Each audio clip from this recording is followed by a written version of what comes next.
Nananawagan naman PNP ng comprehensive review kasunod ng sunod-sunod na hacking sa mga ahensya ng gobyerno.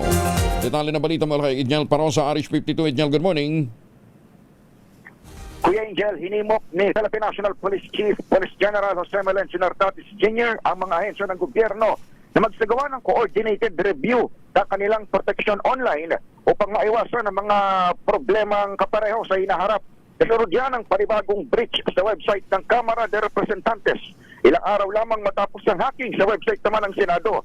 Kaya kipag-ugnayan ng Anti-Cybercrime Group ng PNP sa mga IT at cybersecurity personnel ng House of Representatives dahil dito.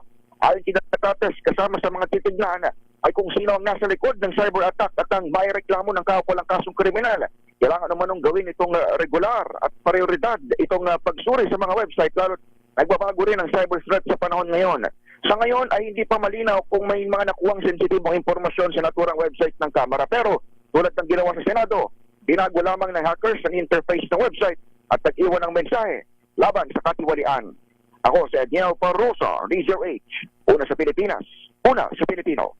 Maraming salamat, Idniel.